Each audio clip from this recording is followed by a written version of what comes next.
हरे हरे हरे राम राम राम हरे हरे हरे कृष्ण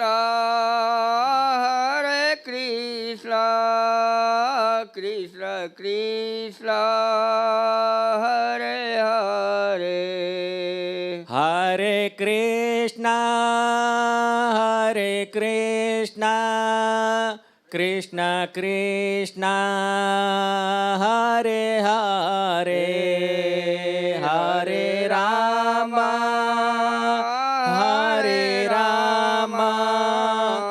राम राम हरे हरे हरे कृष्ण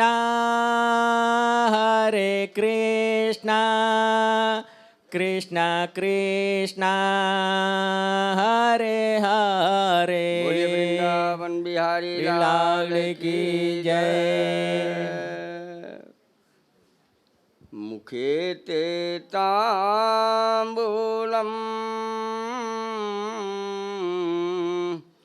नयन युगले काजल कलाम ललाटे काश्मीरम बिलसति गले मौक्तिकलताम स्फुरत् कांची साटी पृथुकटितटे हाटकमयी भजामि त्वां गौरीं नगपति किशोरीं अविरुतं। बोली राधा रानी सरकार की जय। ओम नमो भगवते वासुदेवाय। परायणं करिष्यामि इदानीम्। ओम गोपाल कृष्णाय नमः। श्रीशुक उवाच एलस्य चौर्वशेर्गर्भात् खडा सत्रात्मजा निपायायो सुतायो सत्यायो रयोथ विजयो जयः तर्योर्वसुमान् पुत्रः सत्ययोश्च सुतञ्जयः रयश्च सुतरेकश्च जयश्च तनयो मितः भीमस्तु विजयस्याथः काञ्चनोऽत्र कस्ततः तस्य जहनो सुतो गङ्गां गण्डूषी कृत्ययो पिबत् जहनोस्तु पुरुषस्पुत्र बालकस्यात्मजो जकः ततः कुशः कुशस्यापि कुशाम्बुस्थानयो वसुः कुशनाभश्च चत्वारो गाढिरासीत्कुशाम्बुजः तस्य सत्यवतीं कन्यां मृचिको याजतद्विजः वरं वेत्सदृशं मत्वा गाढिर्भार्गवमब्रवीत् एकतः श्यामकर्णानां हयानां चन्द्रवर्षसां सहस्रं दीयतां शुक्लं कन्यायाः कुशिकावयम् इत्युक्तस्तन्मतं ज्ञात्वा गतः स वरुणान्तिकम् आनीय दत्तान् उपजेमे वराननां स ऋषिः प्रार्थितः पत्या श्रद्धाः चापत्यकाम्ययाः श्रपयित्वा भयैर्मन्त्रैश्चरुं स्नातुं गतो मुनिः तावत् सत्यवती मात्रा स्वचरुं याचिता सतिः श्रेष्ठं मत्वा तया यच्छन् मात्रे मातोरदस्वयं तद्विज्ञाय मुनिः प्राह पत्नीं कष्टमकारसिः घोरो दण्डधरः पुत्रो भ्राता ते ब्रह्मवित्तमः प्रसादितः सत्यवत्यामैवं भूदिति भार्गवः। अथ तर्हि भगत्पत्रो जमदग्निस्ततो भवता सा चाभूत्सुमहापुण्या कौशिकी लोकपावनी रेणोसुतां रेणुकां वै जमदग्निं रुवाववां कक्ष्यामैर्भार्गवर्षे सुधा वसुमदादयः जवीयान् जग्यजेतेषां रामजित्याभिविश्रुतः एमाहुर्वासुदेवांसं हैहयानां कुलान्तकं त्रिसप्तकृतो जहिमां चक्रे निक्षत्रियां महिं दुष्टं क्षत्रं भुवो भारं मा ब्रह्मण्यामनीनसत् रजस्तमो मृतमाता फल्गुन्या विकृतं मतिः राजोवाचः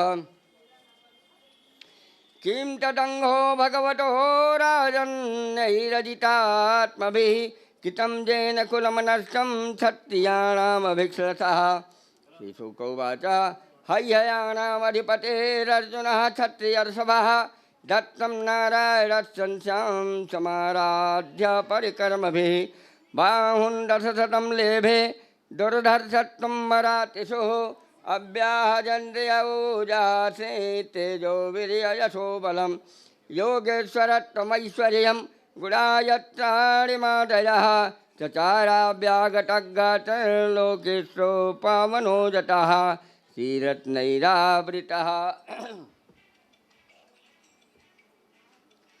आवृतः क्रीडन् रेवाम्बतिमटोत्कटः वैजयन्तीं स्रजं बिभ्रन् दुरोधसरितं भुजैः विप्लावितं सतिविदं प्रतिश्रोतसरिज्जलैः नामृष्यत्तच्च तद्वीर्यः वीरमानि दशाननः गृहीतो लीलया स्त्रीणां समक्षं कृतकिल्बिषः माहिष्मत्यां सन्निरुद्धो मुक्तो येन कपिर्यथः स एकदा तु मृगयां विपरन् विपिने वने यदीक्षया समपदं यमदग्नेरुपाविशत तस्मै स नरदेवाय मुनिरर्हणमाहरतः स सैन्यामाट्टवाय हविषमत्या तपोधनः स वीरस्तत्र तद्दृष्ट्वा आत्मैश्वर्यसितासजं तन्नादियतनिर्होब्ध्यां साविलासः च हैहयः हविर्धानी मृषर्दर्पान्नरान् हेतुर्मचोदयत ते च माहि समतिं निन्युः सवत्सां क्रन्दतिं बलात् अथ राजन् निर्याते रामयाश्रमयागतः तत्सदैरात्मं चुक्रोधाहिरिवाहनत घोरमादाय परशुं सतूर्णं चर्मशिखरमुखम् अन्नधावादुर्धर्षो मृगेन्द्रायव यूथपं तमापठन्तं मृगवर्यमोजसा धनुर्धरं बाणमसस्वधायुधम् एणे अचरमाम्बरकर्मधामभिर्युतं जटार्भिर्दधिसे पुरीं विशन्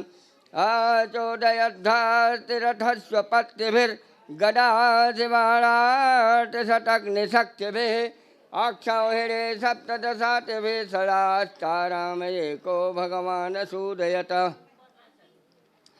यतो यतोऽसौ प्रहरत्यरस्वधोः मनो निलौजाः परचक्रसूदनः ततस्ततः छिन्नभुजोरुकन्धरः निपेतुरुर्व्याह्मतसूतवाहनः दृष्ट्वा ससैन्यं रुधिरौगकरदमे रराजिरे रामकुठारसायकैः बेवृक्रचर्माध्वज चापविग्रहं निपातितं हैहयया पतदृशः अथार्जुनः पञ्चशतेर्बाहुभिर्धनुर्बाणान् युगपत्सन्तधे रामाय रामोऽत्रभृतां समग्रणिस्तान्येकदेशुभिरच्छिसत्समं पुनः सहस्तैरचलामृधेङ्घ्रिपा नोद्धृप्तवेगादभिधां धावतो युधिः भुजान् कुठारेण कठोरनेमिना चिच्छेद रामः प्रसवं त्वहेरिवः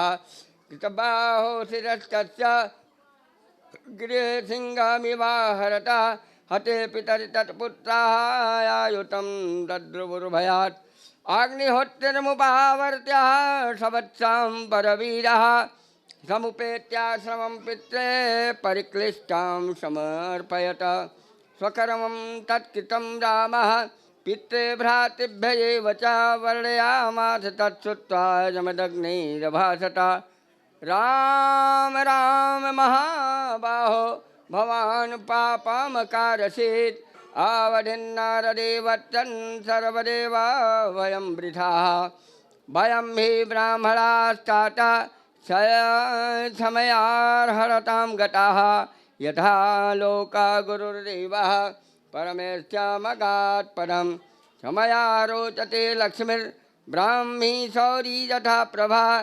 समीरामासो भगवान् तुष्यते हरिरीश्वरः ततो मुरदाभिषिक्तश्च बधो ब्रह्म बधात् गुरुः तीर्थसं सेवया चांगो जयंगाच्युतचेतनः।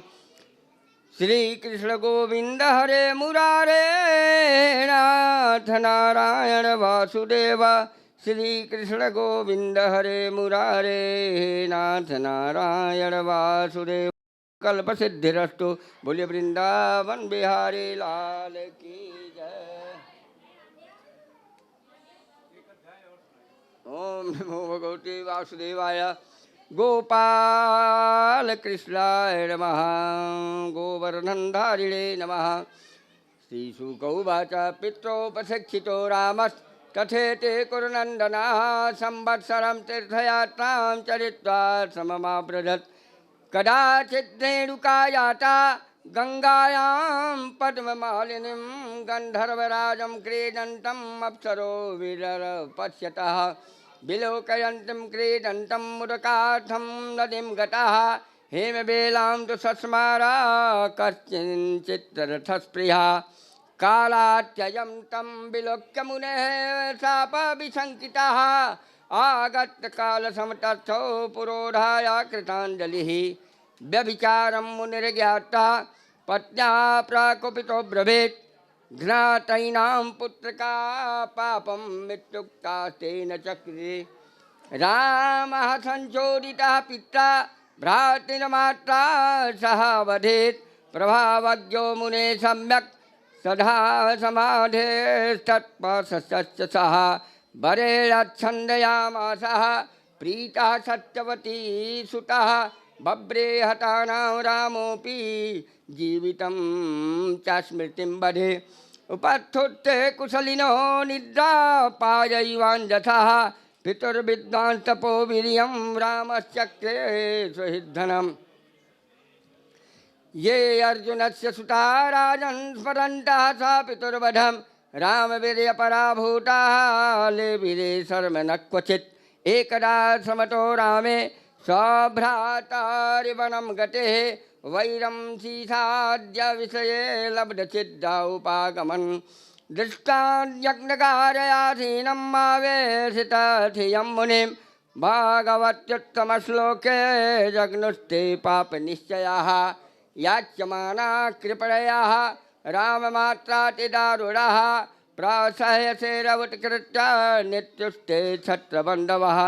रेणुका दुःखशोकार्ता निघ्नन्त्यात्मानमात्मनः राम रामेति तातेति विक्रोशोच्चकैषतैः।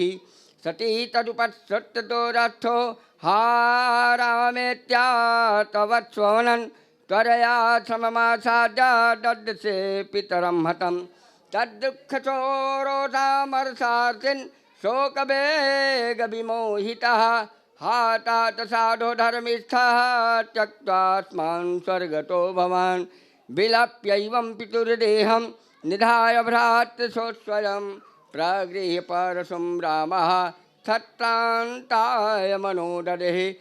गत्वा माहिष्मतिं रामो ब्रह्मग्नं विहतत् श्रियं तेषां च शिरसभे राजन् मध्ये चक्रे ममागिरिं।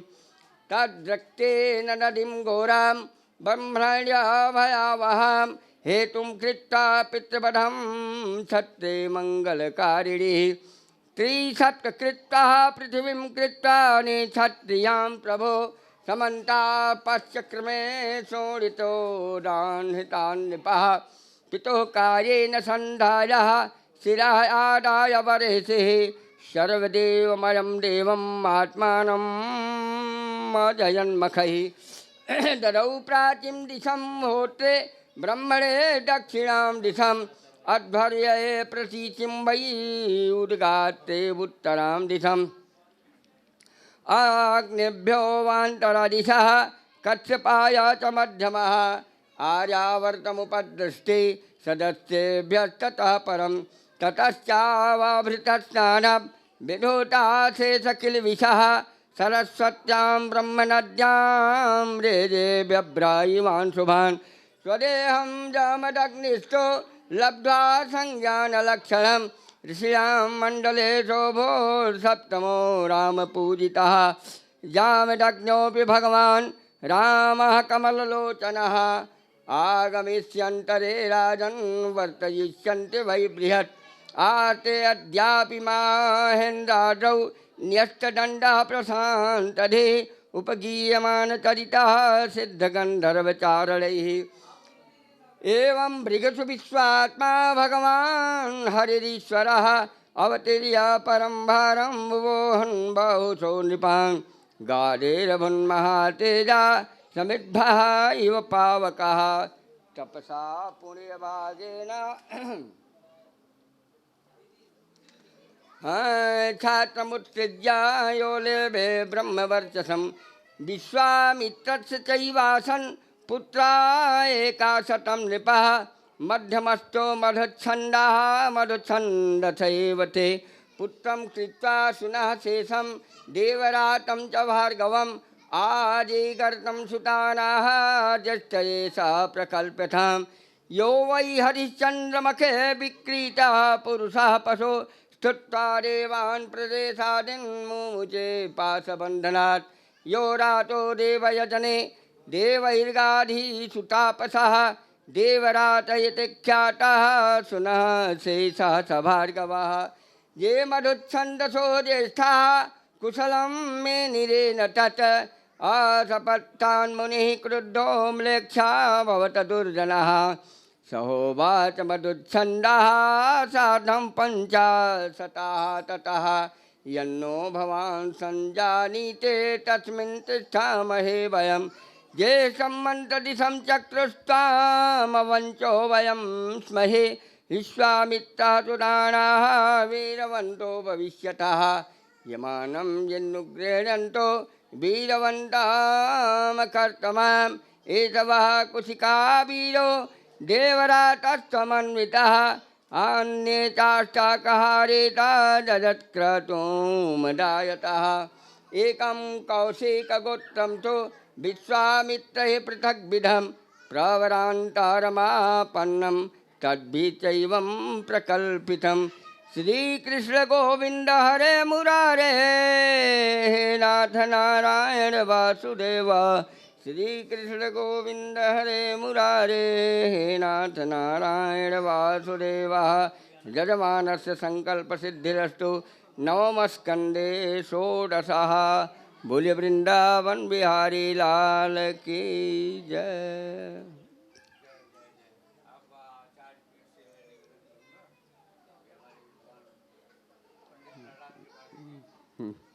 शोभनम शोभनम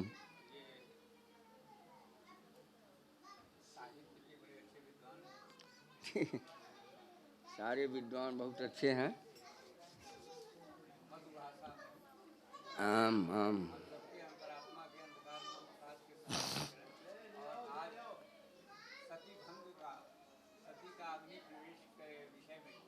जी ये ले लीजिए, इसको ले लीजिए। हाँ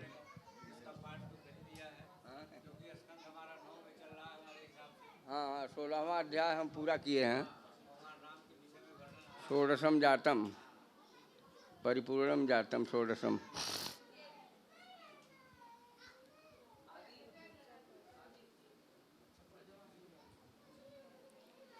सच्चिदानन्दरूपाय विश्वोत्पत्त्यादिहेतवे तापत्रय विनाशाय श्रीकृष्णाय वयं नमः।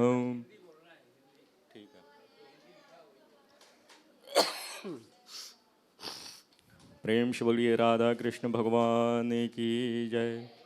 श्री मैत्रेय जी कहते हैं, विदुर जी इस प्रकार उन ससुर और दामाद को आपस में वैर विरोध रखते हुए बहुत अधिक समय निकल गया। इसी समय ब्रह्मा जी ने दक्ष को समस्त प्रजापतियों का अधिपति बना दिया। इससे उसका सर्व गर्व और भी बढ़ गया। उसने भगवान शंकर आदि ब्रह्मनिष्ठों को यज्ञ भाग न देकर उनका तिरस्कार करते हुए पहले तो वे वाजपेय यज्ञ किया और फिर बृहस्पतिस्व नाम का महायज्ञ आरंभ किया। उन यज्ञोत्सव में सभी ब्रह्मर्षि, देवर्षि, पितर, देवता आदि अपनी अपनी पत्नियों के साथ पधारे। उन सब ने मिलकर वहाँ मांगलिक कार्य संपन्न किए और दक्ष के द्वारा उन सब का स्वागत सत्कार किया। उस समय आकाश मार्ग से जाते हुए देवता आपस में उन यज्ञ की चर्चा करते हुए जाते थे। उनके मुख से दक्ष कुमारी सती ने अपने पिता के घर होने वाले यज्ञ की बात सुन ली। उन्होंने देखा कि हमारे निवास स्थान कैलाश के पास से होकर सब ओर से चंचल नेत्र वाली गंधर्व और यक्षों की स्त्रियां चमकीले कुंडल और हार पहने हुए खूब सज धज कर अपने अपने पतियों के साथ विमान पर बैठी उस यज्ञोत्सव में जा रही हैं। इससे उन्हें भी बड़ी उत्सुकता हुई और उन्होंने अपने पति भगवान भूतनाथ से कहा। सती ने कहा, वामन देव, सुना है इस समय आपके ससुर दक्ष प्रजापति के यहाँ बड़ा भारी यज्ञोत्सव हो रहा है। देखिए ये सब देवता वहीं जा रहे हैं। यदि आपकी इच्छा हो तो हम भी वहाँ चलें। इस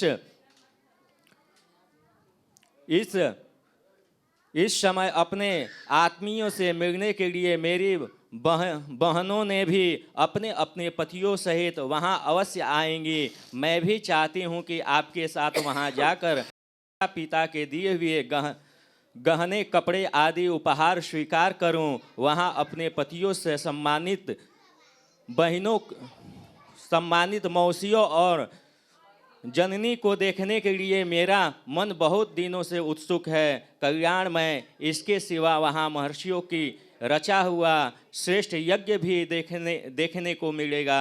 अजन्मा प्रभु, आप जगत की उत्पत्ति के हेतु हैं। आपकी माया से रचा हुआ यह परम आश्चर्यमय त्रिगुणात्मक जगत आप ही में भस्म रहा है, किंतु मैं तो स्त्री स्वभाव होने के कारण आपके तत्व से अनभिज्ञ और बहुत दीन हूँ। इसलिए इस समय अपनी जन्मभूमि देखने को बहुत उत्सुक हो रही हूँ। जन्म रहित नीलकंठ देखिए, इनमें कितनी ही स्त्रियाँ तो ऐसी हैं जिनका दक्ष किससे कोई संबंध भी नहीं है और फिर भी वे अपने अपने पतियों के सहित खूब सज धज कर झुंड की झुंड वहाँ जा रही हैं। वहाँ जाने वाली इन देवंगानाओं के राज्य हंस के शमन श्वेत विमान से आकाश मंडल कैसा सुशोभित हो रहा है। सूरश्रेष्ठ ऐसी अवस्था में अपने पिता के यहाँ उत्सव का समाचार पाकर उसकी बेटी का शरीर उसमें सम्मिलित होने के लिए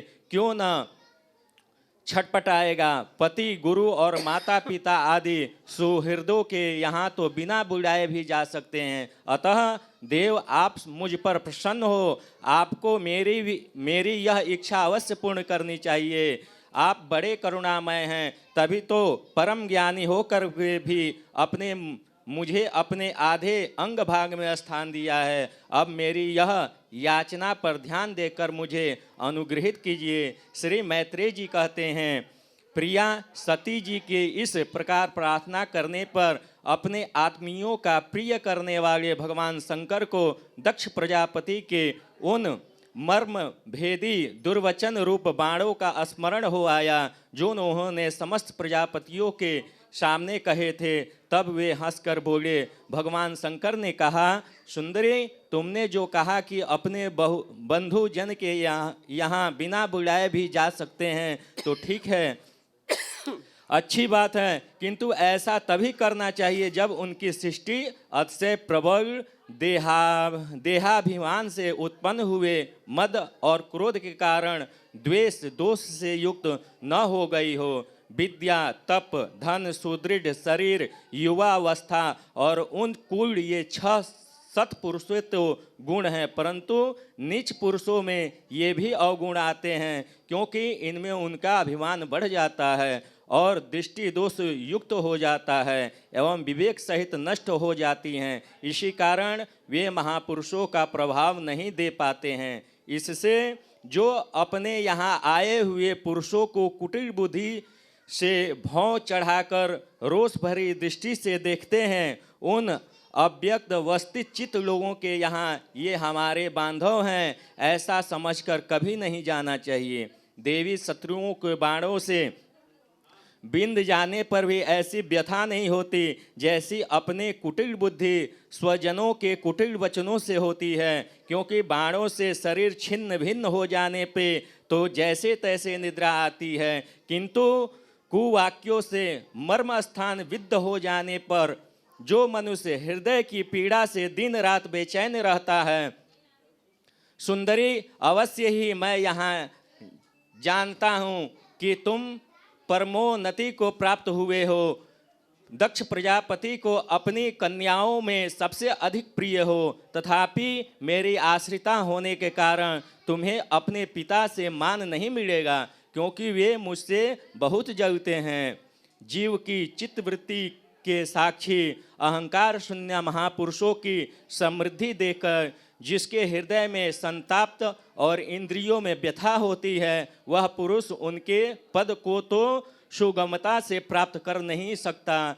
बस दैत्यगण जैसे श्री हरि से द्वेष मानते हैं, वैसे ही उनसे कुढ़ता रहता है। सुमध्य से तुम कह सकती हो कि आपने प्रजापतियों की सभा में उनका आदर क्यों नहीं किया। सो ये सम्मुख जाना, नम्रता दिखाना, प्रणाम करना आदि क्रियाएं जो लोक व्यवहार में परस्पर की जाती हैं, तत्वज्ञानियों के द्वारा बहुत अच्छे ढंग से की जाती है। वे अंतर्यामी रूप में सबके अंतःकरण में स्थित परम पुरुष वासुदेव को ही प्रमाणादि करते हैं, देहाभिमानी पुरुष नहीं करते। विशुद्ध अंतःकरण का नाम ही वसुदेव है, क्योंकि उसमें भगवान वासुदेव का अपरोक्ष अनुभव होता है। उस शुद्ध चित्त में स्थित इंद्रियातीत भगवान वासुदेव को ही मैं नमस्कार किया करता हूँ। इसलिए हे प्रिय, जिसने प्रजापतियों के यज्ञ में मेरे द्वारा कोई भी अपराध न होने पर भी मेरा कटु वाक्यों से तिरस्कार किया था, वह दक्ष यद्यपि तुम्हारे शरीर को उत्पन्न करने वाला पिता है, तो भी मेरा शत्रु होने के कारण तुम्हें उसे अथवा उसके अनुयायियों को देखने का विचार भी नहीं करना चाहिए। यदि तुम मेरी बात न मानकर वहाँ जाओगी तो तुम्हारे लिए अच्छा नहीं होगा, क्योंकि जब किसी प्रतिष्ठित व्यक्ति का अपने आत्मीय जनों के द्वारा अपमान होता है, तब वह तत्काल उनकी मृत्यु का कारण होता है। श्री मैत्रेय जी कहते हैं, विदुर जी इतना कहकर भगवान शंकर मौन हो गए। उन्होंने देखा कि दक्ष के यहाँ जाने देने अथवा जाने से रोकने दोनों ही अवस्थाओं में सती के प्राण त्याग की संभावना है। इधर सती भी कभी बंधुजनों के देखने जाने की इच्छा से बाहर आती हैं और कभी भगवान शंकर रुष्ट न हो जाएं, इस शंका से फिर लौट जाती हैं। इस प्रकार कोई एक बात निश्चित न कर सकने के कारण वे दुविधा में पड़ गई, चंचल हो गई। बंधुजनों से मिलने की इच्छा में बाधा पड़ने से वे बड़ी अनमनी हो गई। स्वजनों ने स्नेहावश उनका हृदय भर आया और वे आंखों में आंसू भरकर अत्यंत व्याकुल हो रोने लगी। उनका शरीर थर थर कांपने लगा। वे अप्रतिम पुरुष भगवान शंकर की और इस प्रकार रोषपूर्ण दृष्टि से देखने लगी, मानो उन्हें भस्म न कर देगी। शोक और क्रोध ने उनके चित्त को बिल्कुल बेचैन कर दिया तथा स्त्री स्वभाव के कारण उनकी बुद्धि मूढ़ हो गई। जिन्होंने प्रीतिवश उन्हें अपना आधा अंग तक दे दिया था, उन सतपुरुषों के प्रिय भगवान शंकर को भी छोड़कर वे लंबी लंबी सांस लेते हुए अपने माता पिता के घर चल दी। सती को बड़ी फुर्ती से अकेली जाते देख श्री महादेव जी के मणिमान एवं मद आदि हजारों सेवक भगवान के वाहन वृक्षराज को आगे कर तथा और भी अनेकों पार्षद यक्षों को साथ ले बड़ी तेजी से निर्भयता पूर्वक उनके पीछे हो लिए। उन्होंने सती को बैल पर सवार करा दिया तथा मैना, पक्षी, गेंद, दर्पण और कमल आदि खेल की सामग्री, श्वेत छत्र, चावड़ और माला आदि राज चिन्ह तथा दुंदुभी, शंख, बांसुरी आदि गाने बजाने के सामानों से सुसज्जित हो वे उनके साथ चल दिए। तदंतर सती अपने समस्त सेवकों के साथ दक्ष की यज्ञशाला में पहुंची। वहां वेद ध्वनि करते हुए ब्राह्मणों में परस्पर होड़ लग रही थी कि सबसे ऊंचे स्वर में कौन बोले। सब और ब्रह्मर्षि और देवता विराजमान थे तथा जहाँ तहाँ मिट्टी, काठ, लोहे, सोने, डाब और चर्म के पात्र रखे हुए थे। वहाँ पहुँचने पे पिता के द्वारा सती की अवहेलना हुई। यह देख यज्ञकर्ता दक्ष के भय से सती की माता बहनों के सिवा किसी भी मनुष्य उनका कुछ भी आदर सत्कार नहीं किया। अवश्य उनकी माता और बहनें बहुत प्रसन्न हुई और प्रेम से गदगद होकर उन्होंने सती जी को आदर पूर्वक गले लगाया, किंतु सती जी ने पिता से अपमानित होने के कारण बहनों के कुशल प्रसन्न सहित प्रेम पूर्व वार्तालाप तथा माता और मौसियों के सम्मान पूर्वक दिए हुए उपहार और सुंदर आसनादि को स्वीकार नहीं किया। सर्वलोकेश्वरी देवी सती का यज्ञ मंडप में तो अनादर हुआ ही था। उन्होंने यह भी देखा कि उस यज्ञ में भगवान शंकर के लिए कोई भी भाग नहीं दिया गया है और पिता दक्ष उनका बड़ा अपमान कर रहा है। इससे उन्हें बहुत क्रोध हुआ। ऐसा जान पड़ता है मानो वे अपने रोष से संपूर्ण लोकों को भस्म कर देगी। दक्ष को कर्म मार्ग के अभ्यास से बहुत घमंड हो गया था। उसने शिव जी से द्वेष करते हुए देख जब सती के साथ आए हुए भूत उससे मारने को तैयार हुए तो देवी सती ने उन्हें अपने तेज से रोक दिया और सब लोगों को सुनकर पिता की निंदा करते हुए क्रोध से लड़खड़ाती हुई वाणी में कहा। देवी सती ने कहा, पिताजी, शंकर से बड़ा तो संसार में कोई भी नहीं है। वे तो सभी देहधारियों के प्रिय आत्मा हैं। उनका न कोई प्रिय है न अप्रिय है, अतएव उनका किसी भी प्राणी से वैर नहीं है। वे तो सबके कारण एवं स्वरूप हैं। आपके सिवा और ऐसा जो उनसे विरोध करेगा। द्विजवर, आप जैसे लोग दूसरों के गुणों में भी द्वेष ही देखते हैं, किंतु कोई भी साधु पुरुष ऐसा नहीं करते।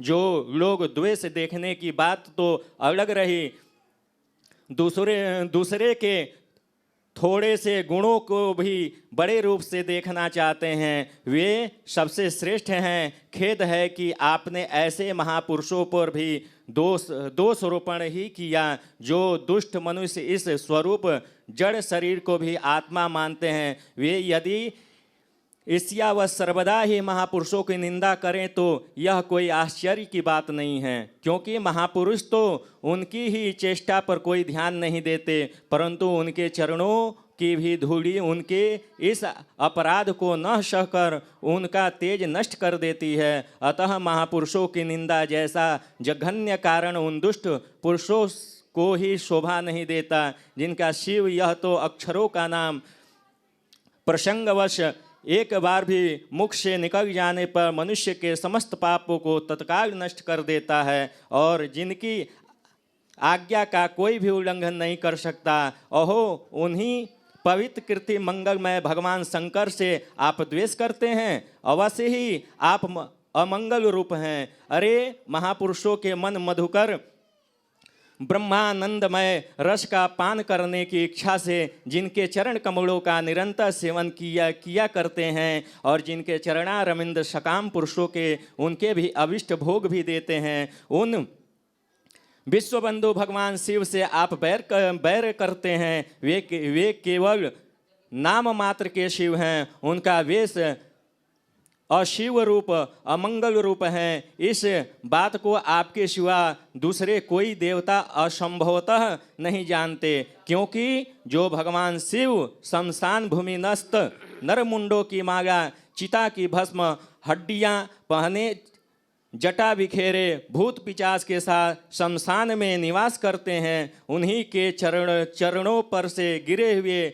निर्मलाय को ब्रह्मा आदि देवता अपने सिर पर धारण करते हैं। यदि निरंकुश लोग धर्म मर्यादा की रक्षा करने वाले अपने पूजनीय स्वामी की निंदा करें तो अपने में उनसे दंड देने की शक्ति न होने पर कान बंद करके वहाँ से चला जाए, उसका सेवन कर सकते हैं। आपके पास वह ऐश्वर्य नहीं है और यज्ञशालाओं में यज्ञान से तृप्त होकर प्राण पोषण करने वाले कर्मठ लोग उसकी प्रशंसा भी नहीं करते। आप भगवान शंकर का अपराध करने वाले हैं, अतः आपके शरीर से उत्पन्न इस निंदनीय देह को रखकर मुझे क्या करना है। आप जैसे दुर्जन से संबंध होने के कारण मुझे लज्जा आती है। जो महापुरुषों का अपराध करता है उससे होने वाले जन्म भी धिक्कार है। जिस समय भगवान शिव आपके साथ मेरा संबंध दिखलाते हुए मुझे हंसी में दाक्षायणी दक्ष कुमारी के नाम से पुकारेंगे, उस समय हंसी को भूलकर मुझे बड़ी ही लज्जा और खेद होगा। इसलिए उसके पहले ही मैं आपके अंग से उत्पन्न इस सौ तुल्य शरीर को त्याग दूंगी। श्री मैत्रेय जी कहते हैं, कामादि शत्रुओं को जीतने वाले विदुर जी उस यज्ञ मंडप में दक्ष से इस प्रकार कह देवी सती मौन होकर उत्तर दिशा में भूमि पर बैठ गई। उन्होंने आचमन करके पीला वस्त्र ओढ़ लिया तथा आंखें मूंद कर शरीर छोड़ने के लिए वे यज्ञ मार्ग में स्थित हो गए। उन्होंने आसन को स्थिर कर प्रायाय द्वारा प्राण और अपमान को एक रूप करके नाभि चक्र में स्थित किया। फिर उदान वायु को नाभि चक्र से ऊपर उठकर धीरे धीरे बुद्धि के साथ हृदय में स्थापित किया। इसके पश्चात अनिंदिता सती उस हृदय अवस्थित वायु को कंठ मार्ग में भ्रिकुटियों के बीच में ले गई। इस प्रकार जिस शरीर को महापुरुषों को भी पूजनीय भगवान शंकर ने कई बार बड़े आदर से अपनी गोद में बैठाया था, दक्ष पर कुपित होकर उसे त्यागने की इच्छा से महामनस्विनी सती ने अपने संपूर्ण अंगों में वायु और अग्नि की धारणा की। अपने पति जगत गुरु भगवान शंकर के चरण कमल मकरंद का चिंतन करते हुए सती ने और सब ध्यान भुला दिए। उन्हें उन चरणों में अतिरिक्त कुछ भी दिखाई नहीं दिया। इससे वे सर्वथा निर्दोष अर्थात वे दक्ष कन्या हों ऐसे अभिमान से भी मुक्त हो गई और उनका शरीर तुरंत ही योगाग्नि से जल उठा। उस समय वहाँ आए हुए देवता आदि ने जब सती का देहा त्याग रूप यह महान आश्चर्यमय चरित्र देखा तब वे सभी हाहाकार करने लगे और वह भयंकर कोलाहल आकाश में एवं पृथ्वी तल पर भी सभी जगह फैल गया। सब ओर यही सुनाई देता था, हाय दक्ष के दुर्व्यवहार से कुपित हो देवादि देव महादेव की प्रिया सती ने प्राण त्याग दिए। देखो सारे चराचर जीव इस दक्ष प्रजापति की संतान है, फिर भी इसने कैसी भारी दुष्टता की है। इसकी पुत्री सुहृदया सती सदा ही मान पाने योग्य थी, किंतु इसने उसका ऐसा निरादर किया कि उसने प्राण त्याग दिए। वास्तव में यह बड़ा ही अहिष्णु और ब्राह्मणद्रोही है। अब इसकी संसार में बड़ी अपकीर्ति होगी। जब इसकी पुत्री सती इसके अपराध से प्राण त्याग करने को तैयार हुई तब भी इस शंकर द्रोही ने उसे रोका तक नहीं। जिस समय सब लोग ऐसा कह रहे थे उसी समय शिव जी के पार्षद सती का यह अद्भुत प्राण त्याग देख अस्त्र शस्त्र लेकर दक्ष को मारने के लिए वो खड़े हुए। उनके आक्रमण का वेग देखकर भगवान भृगु ने यज्ञ में विघ्न डालने वाले को नाश करने के लिए अपहतम रक्षम इत्यादि मंत्र का उच्चारण करते हुए दक्षिणामग्नि की आहुति दी। अर्धयुग भृगु ने ज्यों ही आहुति छोड़ी कि यज्ञ कुंड से ऋभु नाम के हजारों तेजस्वी देवता प्रकट हो गए। उन्होंने अपनी तपस्या के प्रभाव से चंद्रलोक प्राप्त किया था। उन ब्रह्म तेज संपन्न देवताओं ने जलती हुई लकड़ियों से आक्रमण किया तो समस्त गुहियाक और प्रथम गण इधर उधर भाग गए। श्री भागवते महापुरे परमहंस्यां संहितायां चतुर्स्कंधे सती देहोत्सर्ग नाम चतुर्थोऽध्याय। प्रेम से बोलिए शिव गौरी शंकर भगवान की जय। अतः परम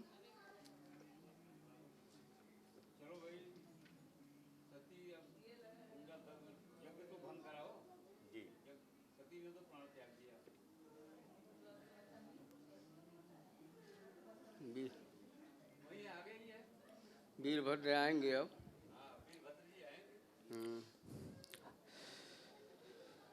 श्री मैत्रेय जी कहते हैं, महादेवी देवी जी ने जब देवर्षि नारद के मुख से सुना कि अपने पिता के दक्ष से अपमानित होने के कारण देवी सती ने प्राण त्याग दिए हैं और उसकी यज्ञ वेदी के प्रकट हुए ऋभुओं ने उनके पार्षदों को सेना को मारकर भगा दिया है, तब उन्हें बड़ा ही क्रोध हुआ। उन्होंने उग्र रूप धारण कर क्रोध के मारे होठ चबाते हुए अपनी एक जटा उखाड़ ली जो बिजली और आग की लपट के समान दीप्त हो रही थी और सहसा खड़े होकर बड़े गंभीर अट्टहास के साथ उसे पृथ्वी पर पटक दिया। उससे तुरंत ही एक बड़ा भारी लंबा चौड़ा पुरुष उत्पन्न हुआ। उसका शरीर इतना विशाल था कि वह स्वर्ग को स्पर्श कर रहा था। उसके 1000 भुजाएं थी, मेघ के समान श्याम वर्ण था, सूर्य के समान जलते हुए 3 नेत्र थे, विकराल दाढ़ें थी और अग्नि की ज्वालाओं के समान लाल लाल जटाएं थी। उसके गले में नरमुंडों की माला थी और हाथों में तरह तरह शस्त्र थे।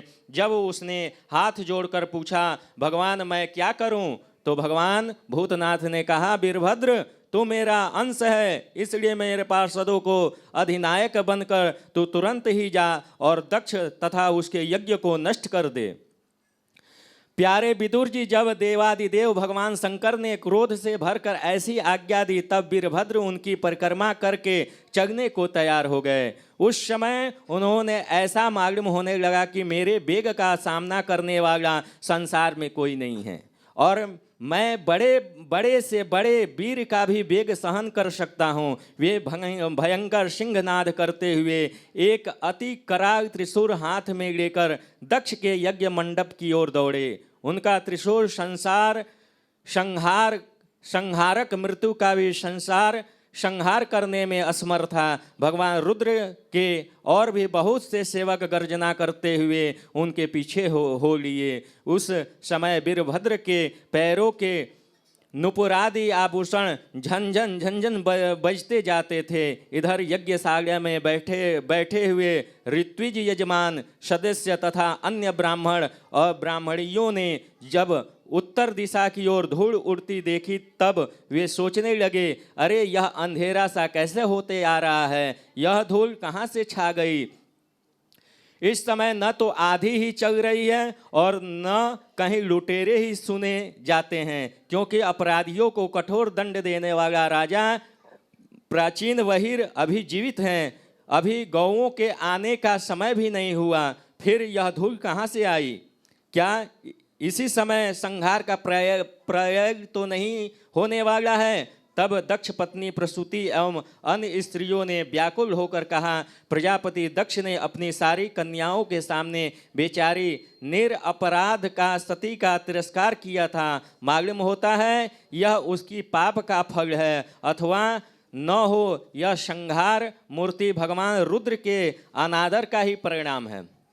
प्रलय काल उपस्थित होने पर जिस समय वे अपने जटाजुट को बिखेर कर तथा शास्त्रों से सुसज्जित अपनी भुजाओं को ध्वजाओं को समान फैलाकर तांडव नृत्य करते हुए उस समय उनके त्रिशूल के फलों से द्विगज विंध जाते हैं तथा उनके मेघ गर्जन के समय भयंकर अट्टहास से दिशाएं विदीर्ण हो जाती हैं। उस समय उनका तेज असहाय होता है। वे अपनी भवें टेढ़ी करने के कारण बड़े दुर्धर्ष जान पड़ते हैं और उनकी विकराल दाढ़ों से तारागण अस्त व्यस्त हो जाते हैं। उन क्रोध में भरे हुए भगवान शंकर को बार बार कुपित करने वाला पुरुष साक्षात विधाता ही क्यों न हो, क्या कभी उसका कल्याण हो सकता है? जो लोग महात्मा दक्ष के यज्ञ में बैठे थे वे भय के कारण एक दूसरे की ओर कातर दृष्टि से निहारते हुए ऐसी ही तरह तरह की बातें कर रहे थे कि इतने में ही आकाश और पृथ्वी में सब ओर शस्त्रों भयंकर उत्पात होने लगे। विदुर जी इस समय दौड़कर आए हुए रुद्र सेवकों ने उस महान यज्ञ मंडप को सब ओर से घेर लिया। वे सब तरह तरह के अस्त्र शस्त्र लिए हुए थे। उनमें कोई बौने, कोई भूरे रंग के, कोई पीले और कोई मगर के समान पेट और मुख वाले थे। उनमें से किन्हीं ने प्रेंगवश यज्ञशाला के पूर्व और पश्चिम के खंभों के बीच में आड़े रखे हुए डंडे को तोड़ डाला।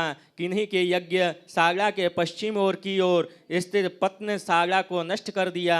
किन्हीं के यज्ञशाला के सामने का सभा मंडप के आगे उत्तर की ओर स्थित आग्नि धर्मशाला को तोड़ दिया। किन्हीं के यजमान गृह और पाकशाला को तहस नहस कर डाला। किन्हीं के यज्ञ पात्र फोड़ दिए, किन्हीं के अग्नियों को बुझा दिया, किन्हीं के यज्ञ कुंडों में कर दिया और किन्हीं के वेदी की सीमा के सूत्रों को तोड़ डाला। कोई मुनियों को तंग करने लगे, कोई स्त्रियों को डराने धमकाने लगे और किन्हीं ने अपने पास होकर भागते हुए देवताओं को पकड़ लिया। मणिमान ने भृगु ऋषि को बांध लिया। वीरभद्र ने प्रजापति दक्ष को कैद कर लिया तथा चंडीस ने पूषा को, नंदीश्वर ने भग देवताओं को पकड़ लिया। भगवान शंकर के पार्षदों को यह भयंकर लीला देखकर तथा उनके कंकड़ पत्थरों की मार से बहुत तंग आकर वहां जितने ऋतिज सदस्य और देवता लोग थे सब के सब जहां तहां भाग गए। भृगुजी हाथों में श्रुआ लिए हवन कर रहे थे। वीरभद्र ने इनकी दाढ़ी मुछ नोच ली क्योंकि उन्होंने प्रजापतियों की सभा में मूछे ऐंठते हुए महादेव जी का उपहास किया था। उन्होंने क्रोध से भरकर भग देवताओं को पृथ्वी पर पटक दिया और उनकी आंखें निकाल ली, क्योंकि जब दक्ष देव सभा में श्री महादेव जी को बुरा भाला कहते हुए शाप दे रहे थे उस समय उन्होंने दक्ष को सैन्य देकर उकसाया था। इसके पश्चात जैसे अनिरुद्ध के विवाह के समय बलराम जी ने कलिंग राज के दांत उखाड़े हुए थे, उसी प्रकार उन्होंने पूषा के दांत तोड़ दिए। क्योंकि जब दक्ष ने महादेव जी को गालियां दी थी उस समय ये दांत दिखाकर हंसे थे। फिर वे दक्ष की छाती पर बैठकर एक तेज तलवार से उसका सिर काटने लगे, परंतु बहुत प्रयत्न करने पर भी वे उस समय उसे धड़ से अलग न कर सके। जब किसी भी प्रकार अस्त्र शस्त्र से दक्ष त्वचा नहीं कटी तब वीरभद्र को बड़ा आश्चर्य हुआ और वे बहुत देर तक विचार करते रहे। तब उन्होंने यज्ञ मंडप में यज्ञ पशुओं को जिस प्रकार मारा जाता था उसे देखकर उसी प्रकार दक्ष रूप उस यजमान पशु का सिर धड़ से अलग कर दिया। यह देखकर भूत प्रेत और पिशाच आदि तो उनके इस कर्म की प्रशंसा करते हुए वाह वाह करने लगे और दक्ष के दल वालों में हाहाकार मच गया। वीरभद्र ने अत्यंत कुपित होकर दक्ष के सिर को यज्ञ की दक्षिणाग्नि में डाल दिया और उस यज्ञशाला में आग लगाकर यज्ञों को विध्वंस करके वे कैलाश पर्वत को लौट गए। श्री भागवते महापुराणे पारमहंस्या संहितायां चतुर्स्कंधे दक्ष यज्ञ विध्वंसो नाम पंचमो पुष्पः।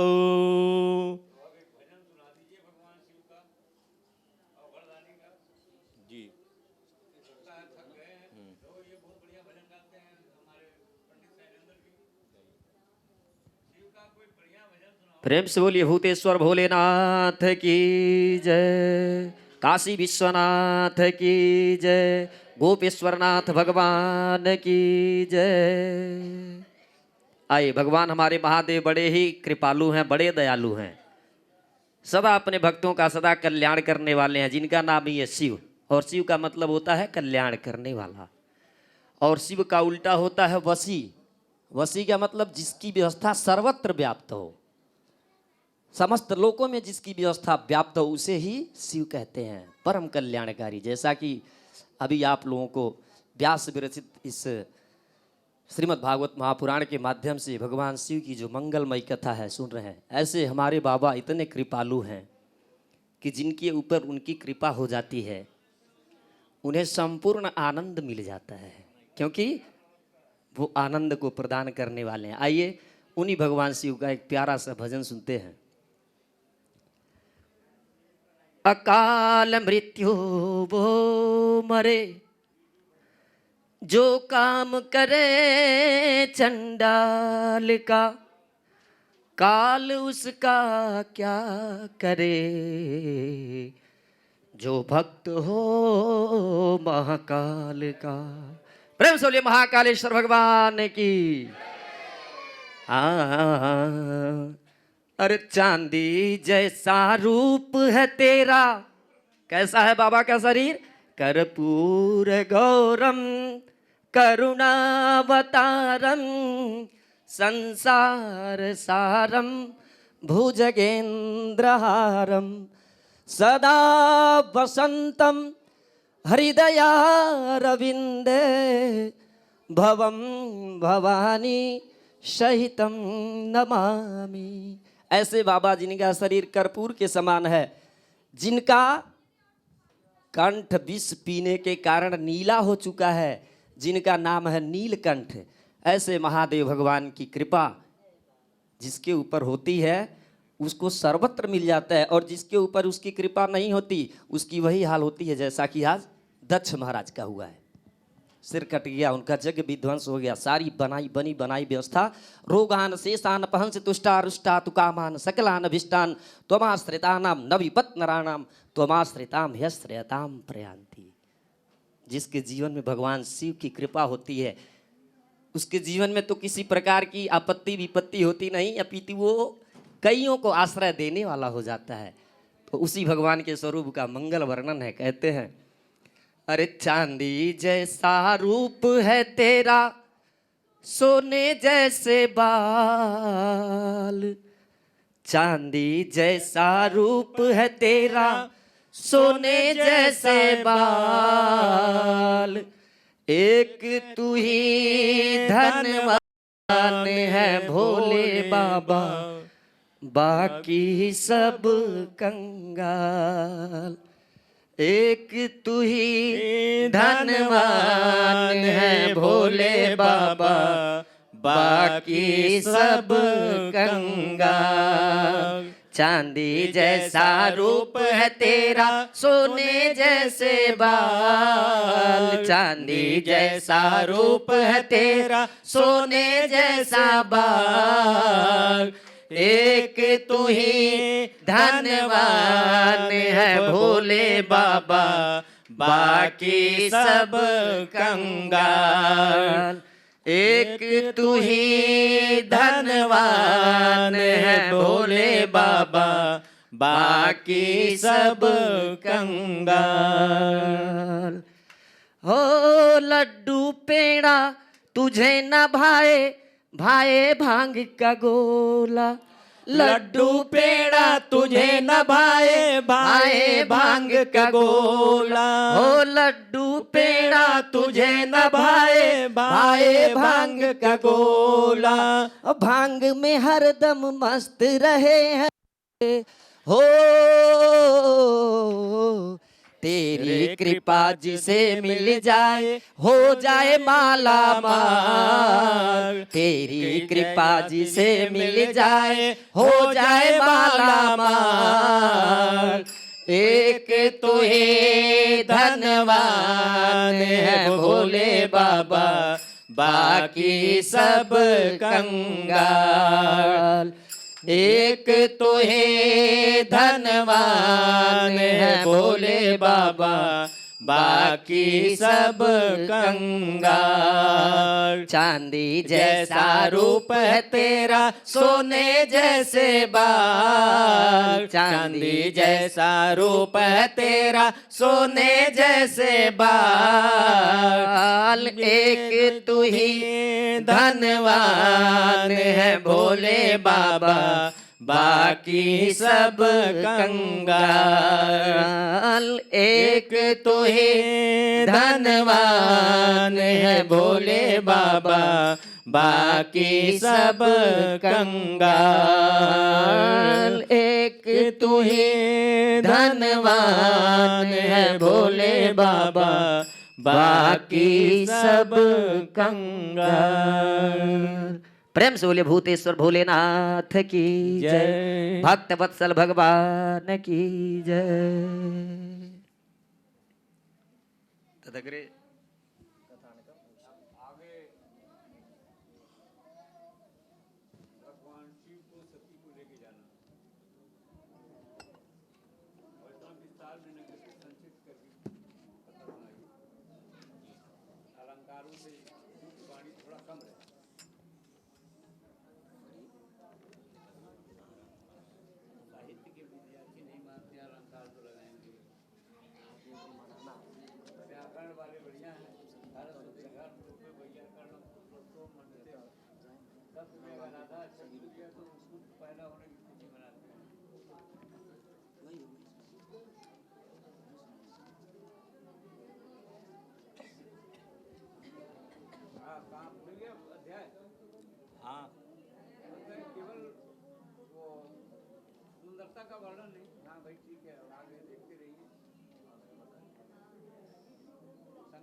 हाँ, सभी देवता लोग भगवान महादेव जी को के पास जाते हैं मनाने के लिए।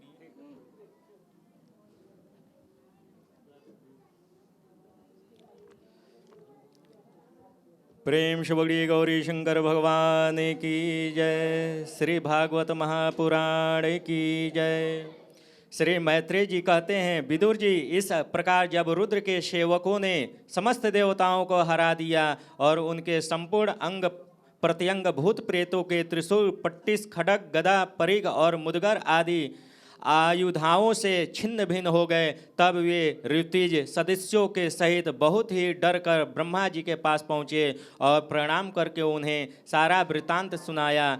भगवान ब्रह्मा जी और सर्वांतयामी नारायण पहले से ही इस वायु उत्पाद को जानते थे, इसी से वे दक्ष के यज्ञ में नहीं गए थे। अब देवताओं के मुख से वहाँ की सारी बात सुनकर उन्होंने कहा, देवताओं परम समर्थ तेजस्वी पुरुष के कोई दोष भी बन जाए तो भी उसके बदले में अपराध करने वाले मनुष्यों को भगा नहीं हो सकता। फिर तुम लोगों ने तो यज्ञ में भगवान शंकर का प्राप्य भाग न देकर उनका बड़ा भारी अपराध किया है, परंतु शंकर जी बहुत शीघ्र प्रसन्न होने वाले हैं, इसलिए तुम लोग शुद्ध हृदय से उनके पैर पकड़कर उन्हें प्रसन्न करो, उनसे क्षमा मांगो। दक्ष के दुर्वचन रूपी बाणों से उनका हृदय तो पहले से ही विंध रहा था, उस पर उनकी प्रिया सती जी का वियोग हो गया। इसलिए यदि तुम लोग चाहते हो कि वह यज्ञ फिर से आरंभ होकर पूर्ण हो, तो पहले जल्दी जा कर के उनके अपने अपराधों के लिए क्षमा मांगो, नहीं तो उनके कुपित होने पर लोक पालों के सहित इन समस्त लोकों का भी बचना असंभव है। भगवान रुद्र परम स्वतंत्र है, उनके तत्व और शक्ति सामर्थ्य न तो कोई ऋषि मुनि देवता और यज्ञ स्वरूप देवराज इंद्र ही जानते हैं और न स्वयं मैं ही जानता हूँ, फिर दूसरों की तो बात ही क्या है। ऐसी अवस्था में उन्हें शांत करने का उपाय कौन कर सकता है। देवताओं से इस प्रकार कहकर ब्रह्मा जी उनके प्रजापतियों और पितरों के साथ ले गए। अपने लोक से पर्वत श्रेष्ठ कैलाश को गए, जो भगवान शंकर का प्रिय धाम है। उस कैलाश पर औषधि, तप, मंत्र तथा योग आदि उपायों से सिद्ध को प्राप्त हुए। जन्म से ही सिद्ध देवता नित्य निवास करते हैं। किन्नर, गंधर्व और अप्सरादि सदा वहाँ बने रहते हैं। उसके मणिमय शिखर हैं जो नाना प्रकार की धातुओं से रंग बिरंगे प्रतीत होते हैं। उस पर अनेक प्रकार के वृक्ष, लता और गुलमादि छाए हुए हैं, जिनमें झुंड के झुंड जंगली पशु विचरते हैं। वहाँ निर्मल जल के अनेक झरने बहते हैं। बहुत सी गहरी कंदरा और ऊंचे शिखरों के कारण वह पर्वत अपने प्रियतमाओं के साथ विहार करते हुए सिद्ध पत्नियों का क्रीड़ा स्थल बना हुआ है। वह सब और मोर के शोक, मदांध भ्रमणों के गुंजार, कोयलों की कुहू कुहू ध्वनि तथा अन्यमान्य पक्षियों के कलर वर्ष से गूंज रहा है। उसके कल्प वृक्ष अपनी ऊंची ऊंची डालियों को हिला हिला करके मानव पक्षियों को बुलाते रहते हैं तथा हाथियों के चलते फिरने के कारण वहाँ कैलाश स्वयं चलता हुआ सा और झरनों की कल कल ध्वनि से बातचीत करता हुआ जान पड़ता है। मंदार, पारिजात, सरल, तमाल, साल, तांड, कंचनार, असन और अर्जुन के वृक्षों से वह पर्वत बड़ा सुहावना जाना पड़ता था। आम, कदम्ब, नीम, नाग, पुनाग, चंपा, गुलाब, अशोक, मौल, सिरी, उसके सरोवरों में कुंद, उत्पल, कल्हार, शतपत्र आदि अनेक जाति के कमल खिले रहते हैं। उसकी शोभा से मुग्ध होकर कलवर करते हुए झुंड के झुंड पक्षियों और बड़ा ही भला लगता है। वहाँ जहाँ तहाँ हरिण, वानर, सुअर, सिंह, वृक्ष,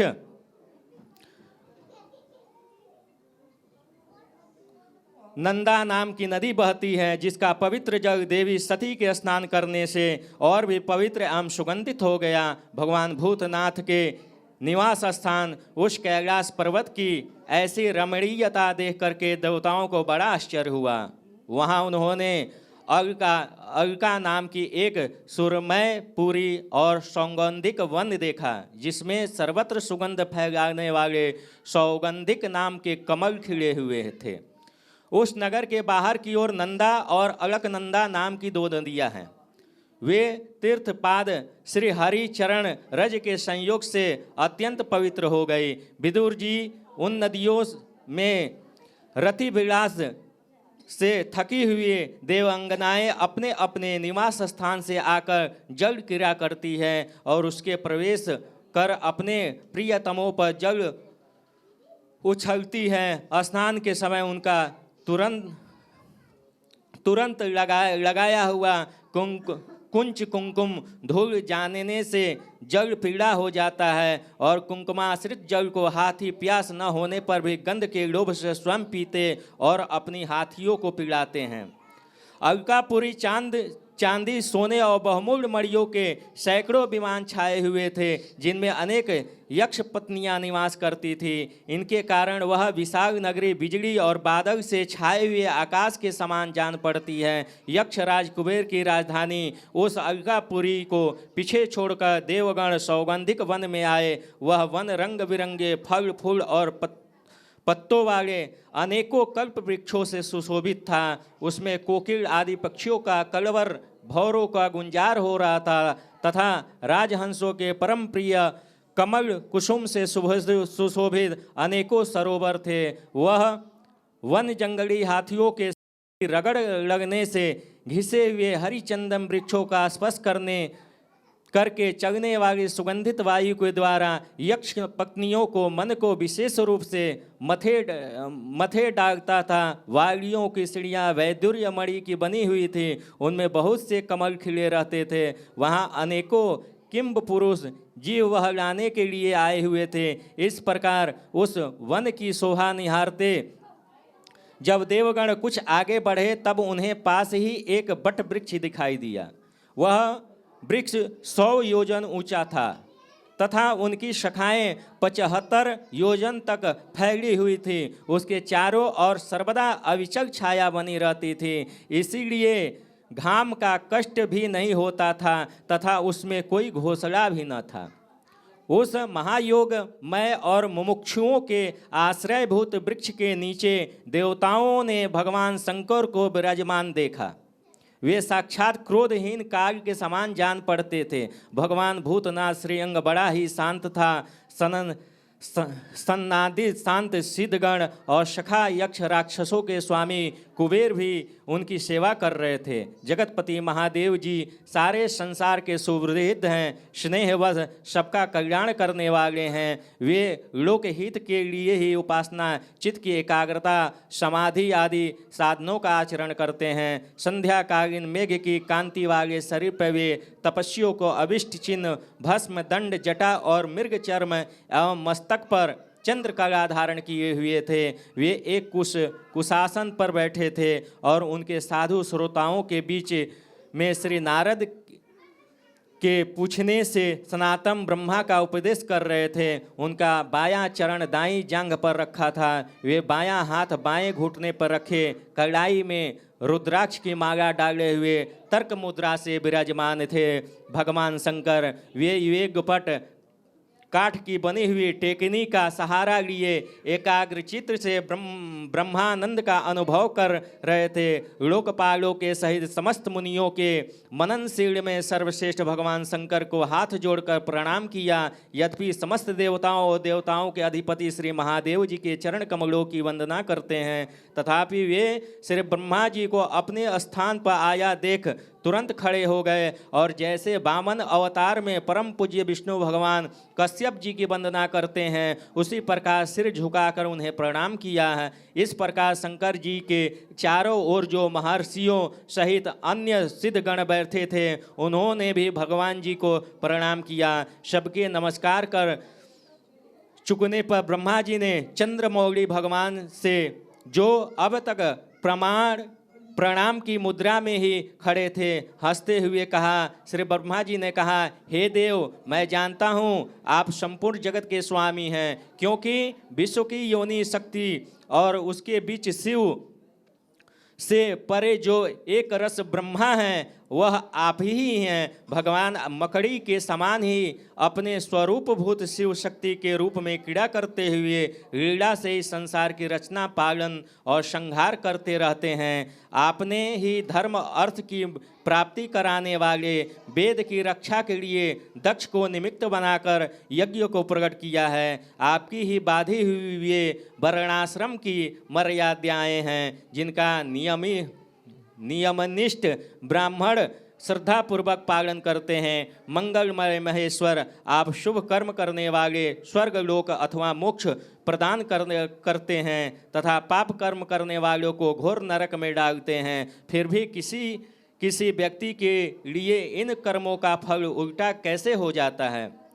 जो महानुभाव आपके चरणों में अपने को समर्पित कर देते हैं, जो समस्त प्राणियों में आपकी ही झांकी करते हैं और समस्त जीवों को अभेद दृष्टि से आत्मा में ही देखते हैं, वे पशुओं के समान प्रायः क्रोध के अधीन नहीं होते हैं। जो लोग वेद बुद्धि होने के कारण कर्मों में ही आसक्त हैं, जिनकी नीयत अच्छी नहीं है, दूसरों की उन्नति देखकर जिनका चित्त रात दिन कूढ़ा करता है, और जो मर्मभेदी अज्ञानी अपने दुर्वचनों से दूसरों का चित्त दुखाया करते हैं, और जैसे महापुरुषों के लिए उन्हें भी मारना उचित नहीं है, क्योंकि वे बेचारे तो विधाता के ही मारे हुए हैं। देव भगवान कमल नाभ की प्रबल माया से मोहित हो जाने के कारण यदि किसी पुरुष की कभी किसी स्थान में भेद बुद्धि होती है, तो भी साधु पुरुष अपने पर दुख कातर स्वभाव के कारण उस पर कृपा ही करते हैं। दैववश जो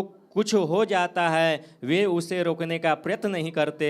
प्रभु, आप सर्वज्ञ हैं, अंतर्यामी हैं। परम पुरुष भगवान की दुस्तर माया ने आपकी बुद्धि का स्पर्श भी नहीं किया है, अतः जिनका चित्त के उसके वशीभूत होकर कर्म मार्ग में आसक्त हो रहा है, उनके द्वारा अपराध बन जाए तो भी उन पर आपको कृपा ही करनी चाहिए। भगवान, आप सबके मूल हैं, आप ही संपूर्ण यज्ञ को पूर्ण करने वाले हैं। यज्ञ भाग पाने का भी आपको पूरा अधिकार है। फिर भी इस दक्ष यज्ञ के बुद्धिहीन याजकों ने आपको यज्ञ भाग नहीं दिया, इसी से यह आपके द्वारा विध्वस्त हुआ। अब आप इस अपूर्ण यज्ञ का पुनरुद्धार करने की कृपा करें। प्रभु, ऐसा कीजिए जिससे यजमान दक्ष फिर भी उठे भग देवताओं को नेत्र मिल जाए, भृगु जी के दाढ़ी मुछ आ जाए और पूषा के पहड़े के ही समान दांत निकल आए। रुद्रदेव अस्त्र शस्त्र और पत्थरों की बौछार से जिन देवता और ऋत्विज को अंग प्रत्यंग घायल हो गए हैं, आपकी कृपा से वे फिर ठीक हो जाएं। यज्ञ संपूर्ण होने पर जो कुछ शेष रहे वह सब आपका भाग होगा। यज्ञ विध्वंस का आज यह यज्ञ आपके ही भाग से पूर्ण हो। प्रेम से बोलिए गौरी शंकर भगवान की जय। श्री भागवते महापुराणे पारमहंस्या संहितायां चतुर्स्कंधे रुद्र सांत्वन नाम षष्ठो पुष्पः। ओम शांतं पद्मासनस्थं शशधरमुकुटं पंचवक्रं त्रिनेत्रं शूलं वज्रं च खड्गं डमरुकहयतं रघुषं वामभागे सर्वालंकारयुक्तं स्फटिकमणिनिभं पार्वतीशं नमामि। ओम नमस्ते अस्तु भगवान् विश्वेश्वराय महादेवाय त्र्यंबकाय त्रिपुरांतकाय त्रिकालाग्निकालाय कालाग्निरुद्राय नीलकंठाय मृत्युंजयाय सर्वेश्वराय श्रीमन्महादेवाय नमः। ओम भूर्भुवः स्वः माजश्च मे प्रसवश्च मे। ओम भूर्भुवः स्वः नमस्ते रुद्रमन्यव उतोतैगवे नमः। बाहुभ्यां मुदते नमः। जाते रुद्रशिवा तनोरघोर पापकाशिनी तया नस्तन्वा सन्तमय गिरिसन्ताभिचाकषीः। जामि भुङ्गिरिसन्तास्ते विवर्क्यस्तवे शिवाङ्गिरित्रता कुरु माहि गुंषीः। पुरुखं जगत शिवेन वचसा त्वा गिरिसाक्षा वदामसि यथा नः। सर्वमि जगदयक्ष्मगो सुमना असत अधिवोचदधिवक्ता प्रथमो दैव्यो विघग। आयुंस सर्वाञ्जं भयं सर्वा सजातु धान्यो धराचिः। पराशुभ असोजसाम्रो अरुण उत बभ्रो सुमङ्गलः। जे चैनगुं रुद्रा अभितो दिक्षु श्रिताः। सहस्रशो वैखा गुहेडयीम। असौजो वस्रपति नीलग्रीवो विलोहितः। उतैनं गोप अदृशन्नुदार्जः। सदृशो मृडयातिनः। नमस्तु नीलग्रीवाय सहस्राक्षाय मीढुके। अथो जे अस्य सत्वा नो हन्तेभ्यो करन्नमः। प्रमुञ्च धन्वनस्तुमुभयो राज्ञोर्जाम जाश्चते हस्तैघवः। पराता भगवो बप विजयन्धनोः कपर्दिनो विशल्यो बाणवा। उत अनेसन्नस्य जायिघव आभुरचनि गङ्गदी। ते तिर्मि दुष्टमस्ते बभूवते धनुः। तयास्मान् स्वतस्त्वमयक्ष्मया परिभुज परिते धन्वनो हेतिरस्मान् वृणक्तो विश्वतः। अथो जयिकोदिस्तवारे अस्मन्निदेहितम्। अवतत्य धनुष्वगुं सहस्राक्षसते गोदे निषेर्जसल्यानामुखा शिवो नः। सुमना भव नमस्त आयुधायाना तताय धृष्णवे। उभाभ्यां मुदते नमो बाहुभ्यां तव धन्वने। मानो महान्तमुत मानो अर्भकं मान उक्ष्यन्तमुत मान उक्षितं मानो बधेः। पितरं मोत मातरं मानः। प्रिया सन्व रुद्ररीरिगा मानस्तोके तनये मान आयुखि मानो गोकुमानो अश्वे घोरेरिगा मानो वीरानुद्रवामिनो बधिरे हविग्मन्दः सदमित्वा हवामहे हरि ओम भूर्भुवः स्वः वाजस्य मे प्रसवस्य मे प्रयतिश्च मे प्रसितिश्च मे धीतिश्च मे क्रतुश्च मे स्वरश्च मे श्लोकश्च मे श्रवश्च मे श्रुतिश्च मे ज्योतिश्च मे स्वश्च मे जतनेन कल्पन्ताम् प्राणश्च मे पानश्च मे व्यानश्च मे सुश्च मे चित्तं च म आधीतं च मे वाक् च मे मनश्च मे चक्षुश्च मे श्रोत्रं च मे दक्षश्च मे सोश्च मे प्रसोश्च मे क्षीरं च मे लयश्च मे जज्नेन कल्पन्ताम् सञ्च मे मयश्च मे प्रियं च मे नुकामश्च मे कामश्च मे सौमनश्च मे भगश्च मे द्रविणं च मे भद्रं च मे श्रेयश्च मे वसेयश्च मे जसश्च मे जतनेन कल्पन्ताम् ऊर्क्ष मे सोनृता च मे पयश्च मे रसश्च मे घृतं च मे मधु च मे शक्तिश्च मे सपीतिश्च मे कृकिश्च मे वृष्टिश्च मे जैत्रं च मौद्भिर्यं च मे जतनेन कल्पन्ताम् रयिश्च मे रायश्च मे पुष्टं च मे पुष्टिश्च मे विभु च मे प्रभु च मे पूर्णं च मे पूर्णतरं च मे कुयवं च मे क्षितं च मे नं च मे क्षु च मे जतनेन कल्पन्ताम् वित्तं च मे वेद्यं च मे भूतं च मे भविक्ष्य च मे सुगं च मे सुपथ्यं च मरेदं च मरेदिश्च मे क्लृप्तं च मे क्लृप्तिश्च मे मतिश्च मे सुमतिश्च मे जतनेन कल्पन्ताम् बृहयश्च मे जवाश्च मे माघाश्च मे तिलाश्च मे मुद्गाश्च मे खल्वाश्च मे प्रियङ्गवश्च मे नवश्च मे श्यामाकाश्च मे नीवाराश्च मे गोधूमाश्च मे मसूराश्च मे जतनेन कल्पन्ताम् अस्मा च मे मृत्तिकाश्च मे गिरयश्च मे पर्वताश्च मे शिखताश्च मे वनस्पतयश्च मे हिरण्यं च मे यश्च मे श्यामं च मे लोहं च मे शीशं च मे त्रपु च मे जतनेन कल्पन्ताम् अग्निश्चम आपश्च मे भीरुधश्चम ओषधयश्च मे कृष्णपत्याश्च मे कृष्णपत्याश्च मे ग्राम्याश्च मे पशव आरण्याश्च मे वित्तं च मे भितिश्च मे भूतं च मे भूतिश्च मे जतनेन कल्पन्ताम् वसु च मे वसतिश्च मे कर्म च मे शक्तिश्च मे अर्थश्च मे हेमश्च मे इतिहासश्च मे गतिश्च मे जतनेन कल्पन्ताम् अग्निश्च मे इन्द्रश्च मे सोमश्च मे इन्द्रश्च मे सविता च मे इन्द्रश्च मे सरस्वती च मे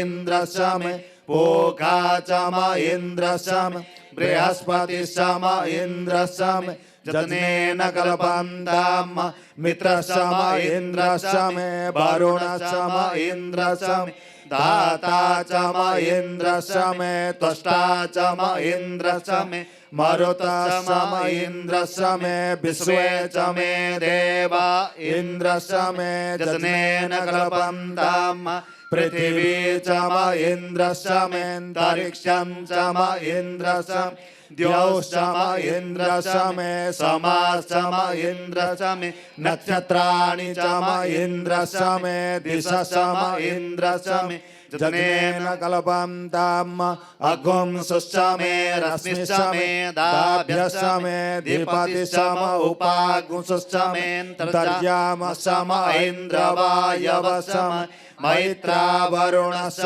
मे आश्विनश्च मे प्रतिप्रस्थानश्च मे शुक्रश्च मे मन्थे च मे जज्नेन कल्पन्ताम् आग्रयणश्च मे वैश्वदेवश्च मे ध्रुवश्च मे वैश्वानरश्च मे ऐन्द्राग्नश्च मे महावैश्वदेवश्च मे मरुत्वतीयाश्च मे निकेवल्यश्च मे सावित्रश्च मे सारस्वतश्च मे पात्नीवतश्च मे हार्योजनश्च मे जज्नेन कल्पन्ताम् सृचश्च मे चमसाश्च मे वायव्यानि च मे द्रोणकलशश्च मे ग्रावाणश्च मे दिगवने च मे पोतभृचम आधवनीयश्च मे वेदिश्च मे बरैश्च मे बभृतश्च मे स्वगाकारश्च मे जज्नेन कल्पन्ताम्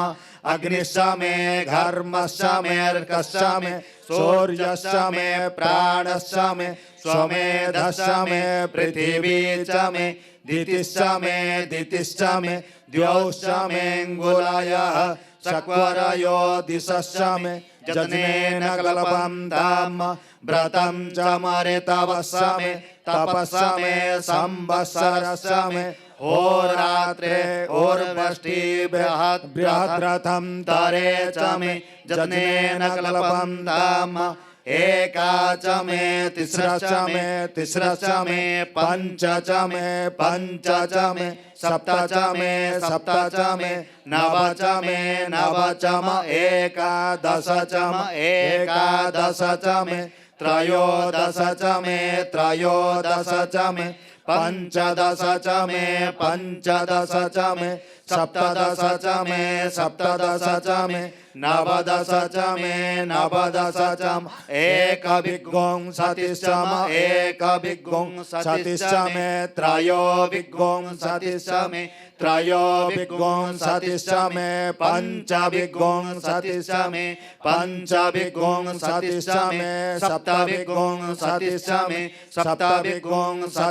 मे नवविंशतिश्च मे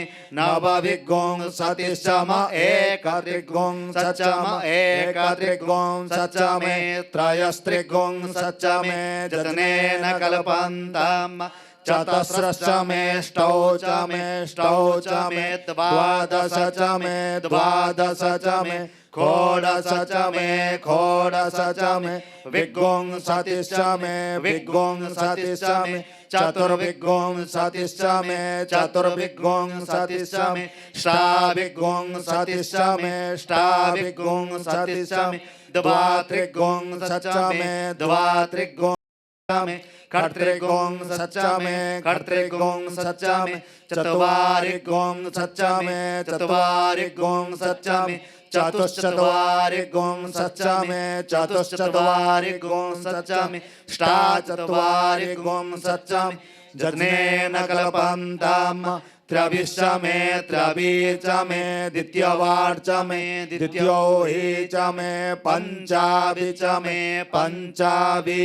मे त्रिवत्सश्च मे त्रिवत्सा च मे तुर्जवार्च मे तुर्जोहि च मे जज्नेन कल्पन्ताम् पष्टवार्च मे पष्टौहि च म उक्ष्या च मे वसा च म रेखवश्च मे बेहश्च मे नडवाश्च मे धेनुश्च मे जज्नेन कल्पन्ताम् वाजाय स्वाहा प्रसवाय स्वाहा पिजाय स्वाहा क्रतवे स्वाहा बसवे स्वाहा हर्पतये स्वाहा नेमुग्धाय स्वाहा मुग्धाय वैनगोंसिनाय स्वाहा विनगोंसिन आन्त्यायनाय स्वाहा त्याय भुवनाय स्वाहा भुवनस्य पतये स्वाहा धीपतये स्वाहा प्रजापतये स्वाहा इयं तेरान्मित्राय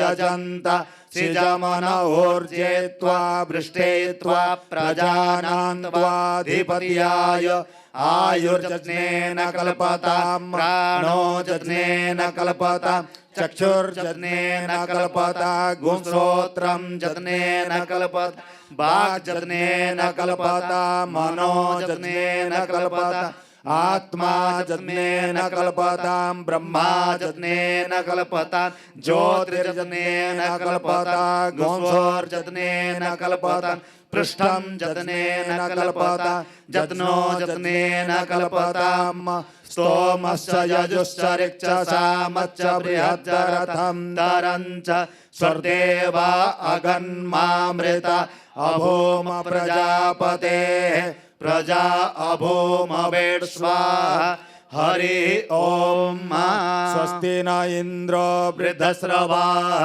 स्वस्ति न पूषा विश्ववेदाः स्वस्ति नस्तार्क्ष्यो अरिष्टनेमिः स्वस्ति नो बृहस्पतिर्दधातु ओम पयः पृथिव्यां पयो ओषधि गोपयो दिव्यन्तरिक्षे पयोधाः पयस्वती प्रदिशः सन्तुमजम् ओम विष्णोरराटमसि विष्णोः स्नप्रेस्थो विष्णोः शूरसि विष्णोर्ध्रुवोऽसि वैष्णवमसि विष्णवे त्वा ओम अग्निर्देवता वातो देवता सूर्यो देवता चंद्रमा देवता वसवो देवता रुद्रा देवता द्वितीया देवता मरुतो देवता विश्वे देवा देवता बृहस्पतिर्देवतेन्द्रो देवता वरुणो देवता ओम सद्यो जातं प्रपद्यामि सद्यो जाताय वै नमो नमः भवे भवे नाति भवे भवस्वमां भवोद्भवाय नमः वामदेवाय नमो ज्येष्ठाय नमः श्रेष्ठाय नमो रुद्राय नमः कालाय नमः कलविकरणाय नमो बलविकरणाय नमो बलाय नमो बलप्रमथनाय नमः सर्वभूतदमनाय नमो मनोन्मनाय नमः अघोरेभ्यो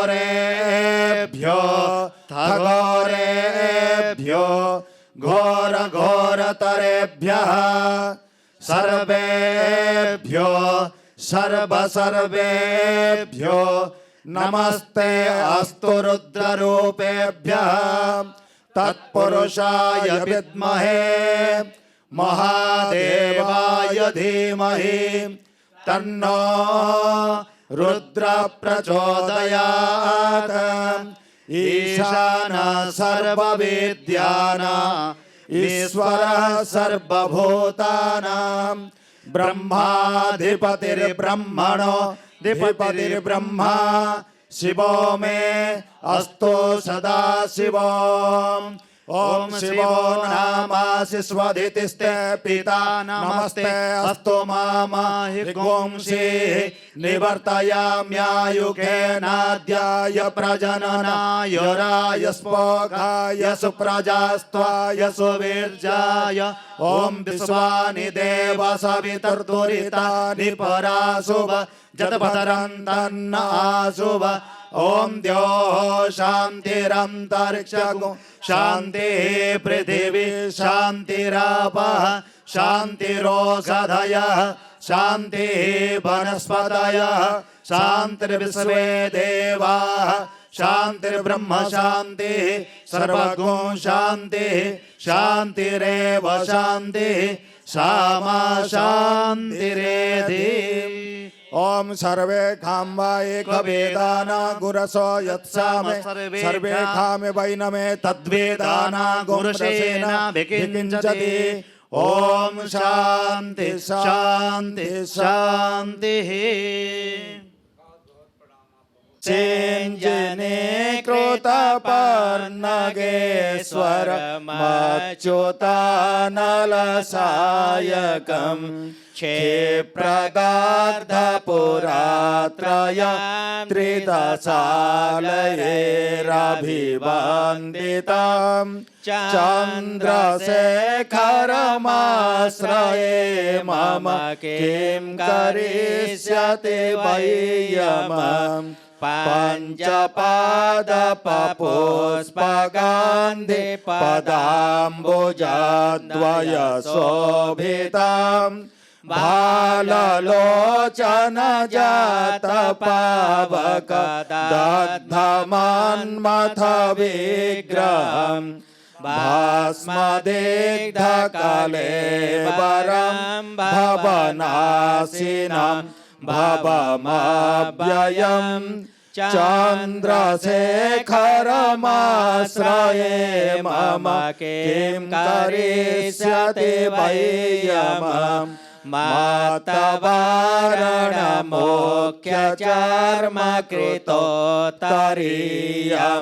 मातवारणमोक्षचर्मकृतोत्तरीयमनोहरम् पंकजासन पद्मलोचन पूजिताघ्रिसरोरुहम् देवसिद्धतरङ्गिणी करसितसितजटाधरम् चन्द्रशेखरमाश्रये मम किं करिष्यति वैयमम् कुण्डलीकृतकुण्डलीश्वर कुण्डलं वृषभाहरम्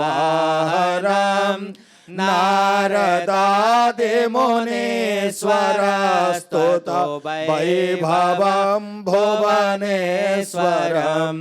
अन्धकान्तकमाश्रितामरपादपं समनान्तकम् चन्द्रशेखरमाश्रये मम किं करिष्यति वैयमम् यक्षराजसखं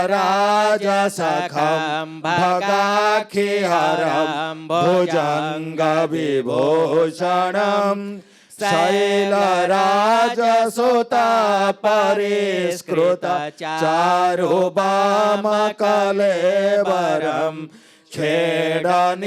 खेडनीलगलं परस्वधारिणां मृगधारिणां चन्द्रशेखरमाश्रये मम किं करिष्यति वैयमम्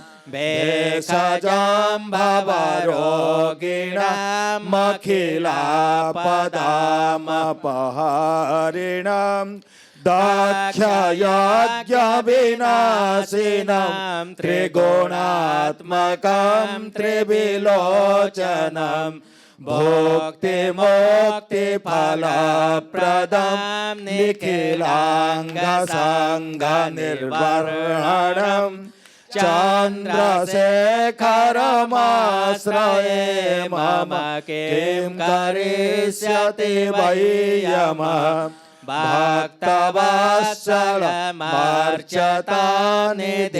भक्तवत्सलमर्चतानिधिमक्षयं हरिदाम्बरम् सर्वभूतपतिं परात्परमप्रमेयमनोतमम् भूमिवारिणरोहुतासन सोमपालित स्वाकृतिं चन्द्रशेखरमाश्रये मम किं करिष्यति वैयमम् विश्वसृष्टिविधायिना पुनरेव पालन तत्परम् संहरान्तमथ प्रपञ्चमशेषलोकनिवासिना क्रीडयान्तमहर्निशं गणनाथयोद्धसमावृतम् चन्द्रशेखरमाश्रये मम किं करिष्यति वैयमम् रुद्रं पशुपतिस्ताणुं नीलकण्ठं उमापतिं नमामि शिरसा देवं किं नो मृत्युः करिष्यति कालकण्ठं कलामूर्तिं कालाग्निकालनाशनं नमामि शिरसा देवं किं नो मृत्युः करिष्यति नीलकण्ठं विरूपाक्षं निर्मलं निरुपद्रवं नमामि शिरसा देवं किं नो मृत्यो करिष्यते वामदेवं महादेवं लोकनाथं जगद्गुरुं नमामि शिरसा देवं किं नो मृत्यो करिष्यते देवदेवं जगन्नाथं देवेश वृषभध्वजं नमामि शिरसा देवं किं नो मृत्यो करिष्यते अनन्तमव्ययं शान्तं मक्षमालाधरं हरं नमामि शिरसा देवं किं नो मृत्यो करिष्यते आनन्दं परमं नित्यं कैवल्यं पदकारणं नमामि शिरसा देवं किं नो मृत्यो करिष्यते स्वर्गापवर्गदातारं सृष्टिस्थित्यन्तकारिणं नमामि शिरसा देवं किं नो मृत्यो करिष्यति। प्रेम से बोलिए गौरी शंकर भगवान की जय। नमः नमामि शमीशान निर्वाण रूपं विभुं व्यापकं ब्रह्मवेदस्वरूपं निजं निर्गुणं निर्विकल्पं निरीहं चिदाकाशमाकाशवासं भजेयं निराकारमोङ्कारमूलं तुरीयं गिराज्ञानगोतीतमीशं गिरीश करालं महाकालं कालं कृपालं गुणागार संसार पारं नतोऽहं तुषाराद्रिसङ्काश गौरं गभीरं मनोभूतकोटिप्रभासी सरि सुरन्मौलिकल्लोलिनी चारुगङ्गा लसद्बाले भालेन्दुकण्ठे भुजङ्ग चलत्कुण्डलं सुनेत्रं विशाल प्रसन्नाननं नीलकण्ठं दयालं मृगाधीशचर्माम्बरं मुण्डमालं प्रियं शङ्करं सर्वनाथं भजा प्रचण्डं प्रकृष्टं प्रगल्भं परेशम् अखण्डं अजं भानुकोटिप्रकाशं त्रयाञ्चूलनिर्मूलयं शूलपाणिं भजेऽहं भवानीपतिं भावगं कलातीत कल्याण कल्पान्तकारी सदा सच्चिदानन्ददाता पुरारि चिदानन्द सन्दोह मोहापहारि प्रसीद प्रसीद प्रभो मन्मतारि न यावत् उमानाथ पादारविन्द भजन्ति लोके परे वानराणां न तावत् सुखं शान्ति सन्तापनाश प्रसीद प्रभो सर्वभूताधिवास न जानामि योगं जपं नैव पूजा न तोऽहं सदा सर्वदा सम्बोधोऽभ्य जरा जन्म दुःखोत्तातप्यमानं प्रभो पाहि आपन्नमामि सशम्भो नमामि सशम्भो नमामि सशम्भो प्रभो पाहि आपन्नमामि सशम्भो रुद्राष्टकमिदं प्रोक्तं विप्रेण हरतोषये ये पठन्ति नरा भक्त्या तेषां शम्भो प्रसीदति।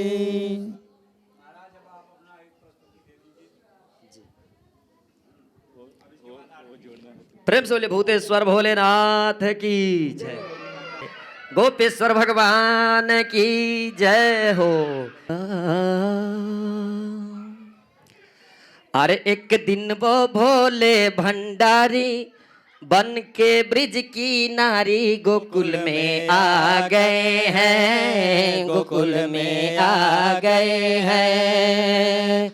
एक दिन वो भोले भंडारी बन के ब्रिज की नारी गोकुल में आ गए हैं, गोकुल में आ गए हैं। अरे पार्वती भी मना के हारी ना माने त्रिपुरारी गोकुल में आ गए हैं, गोकुल में आ गए हैं। हो एक दिन वो भोले भंडारी बन के ब्रिज किनारी गोकुल में आ गए हैं, गोकुल में आ गए हैं।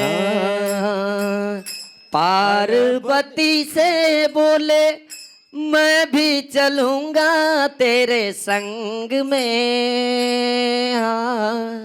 पार्वती से बोले मैं भी चलूंगा तेरे संग में। पार्वती जी ने मना के हारी माना त्रिपुरारी गोकुल में आ गए हैं, गोकुल में आ गए हैं। एक दिन ओ भोले भंडारी बन के ब्रिज की नारी गोकुल में आ गए हैं, गोकुल में आ गए हैं। अरे पार्वती भी मना के हारी ना माने त्रिपुरारी गोकुल में आ गए हैं, गोकुल में आ गए हैं। ओ एक दिन वो भोले भंडारी बन के ब्रिज की नारी गोकुल में आ गए हैं, गोकुल में आ गए हैं। हो मेरे भोले स्वामी कैसे ले जाऊं तो है साथ में। हाँ ओ मेरे भोले स्वामी कैसे ले जाऊं तो है साथ में। मोहन के सिवा वहाँ कोई पुरुष ना जाए रास में। हंसी करेंगी ब्रिज की नारी मान लो बात हमारी। वृंदावन आ गए हैं, वृंदावन आ गए हैं।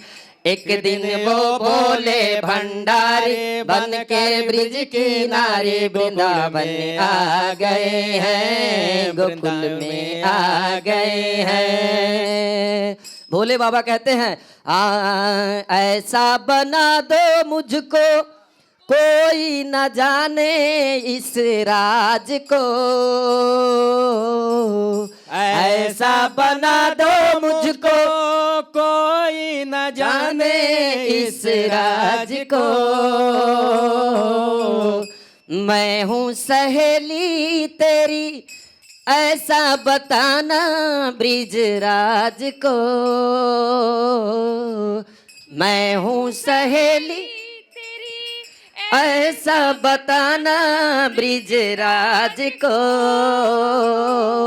बना के जूड़ा पहन के साड़ी चाल चले मत वाली वृंदावन आ गए हैं, वृंदावन आ गए हैं। ले भंडारी बन के ब्रिज की नारी गोकुल में आ गए हैं, गोकुल में आ गए हैं। देखा मोहन ने जब तो समझ गए वो सारी बात रे। देखा मोहन ने जब तो समझ गए वो सारी बात रे।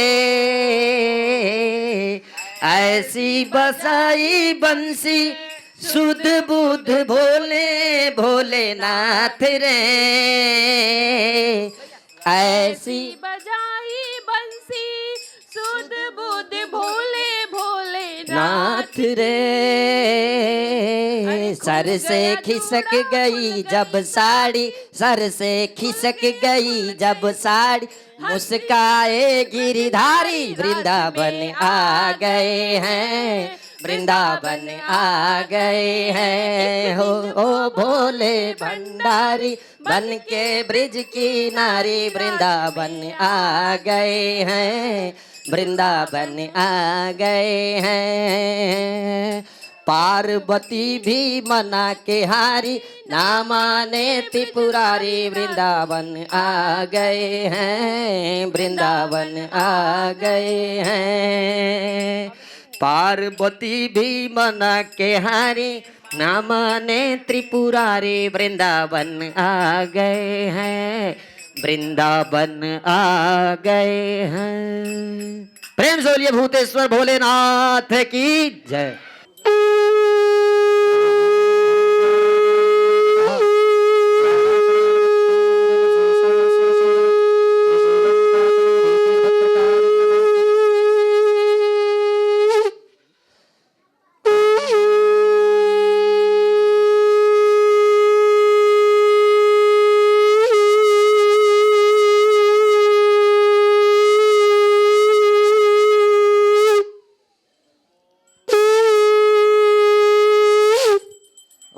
जय गंगाधर जय हर जय गिरिजाधीशा त्वं मां पालय नित्यं कृपया जगदीशा।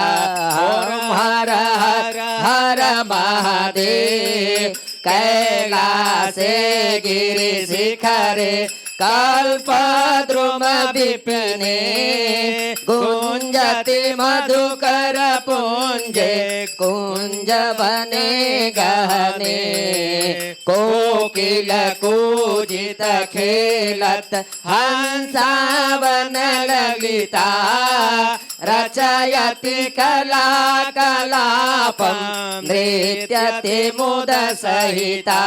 ओम हर हर हर महादेव तस्मिन् ललित सुदेशे सालामणि रचिता तन्मध्ये हर निकटे गौरी मुद सहिता।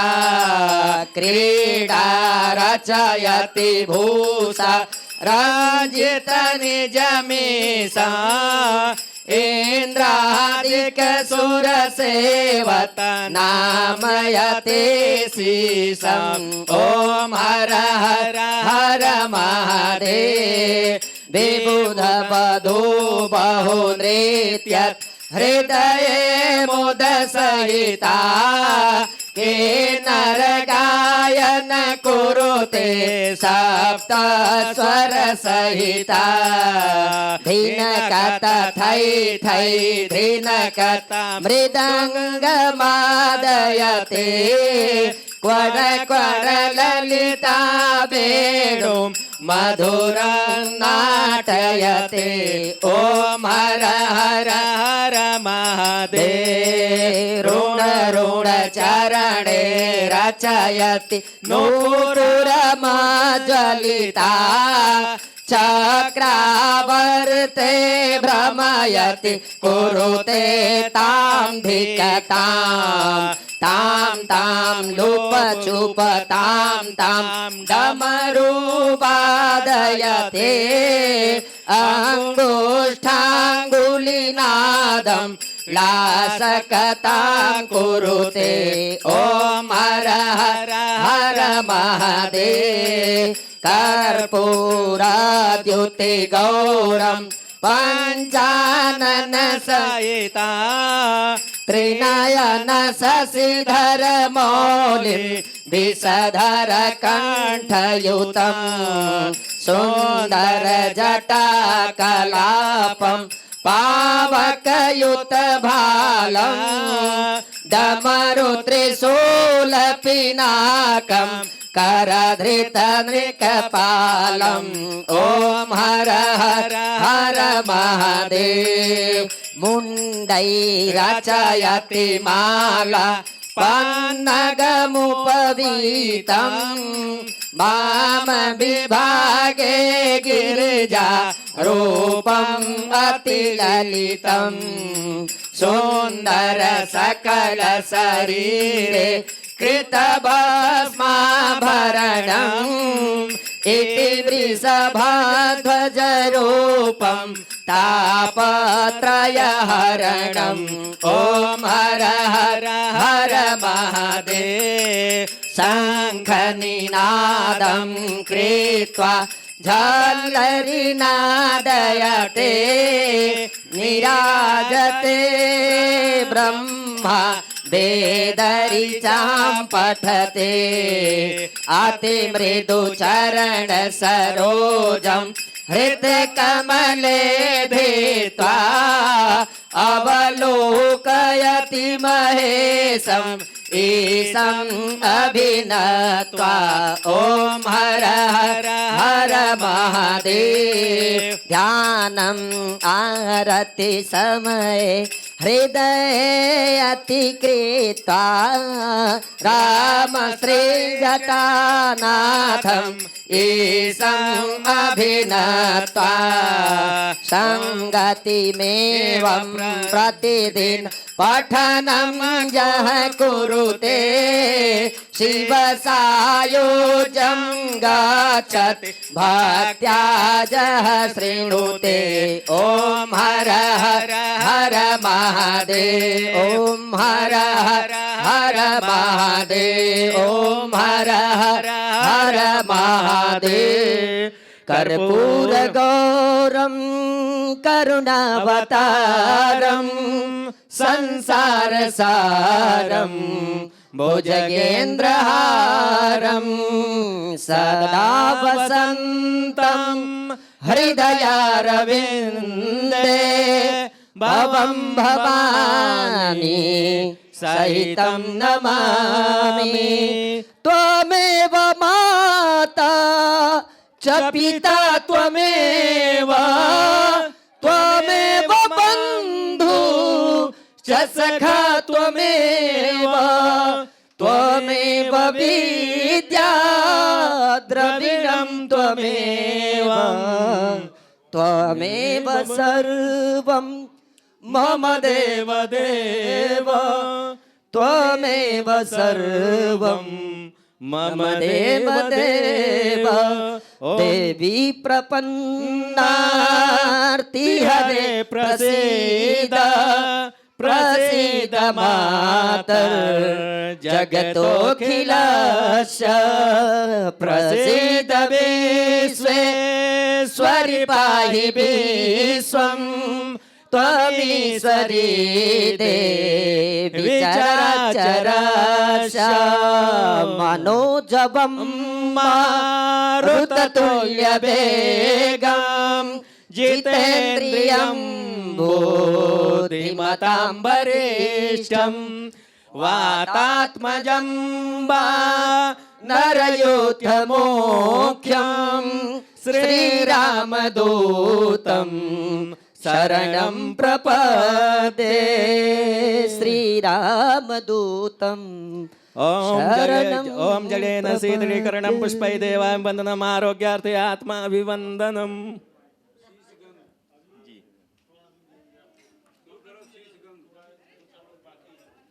शेष गंगा अरुदंग पार्वते सदा विराजत कैलासे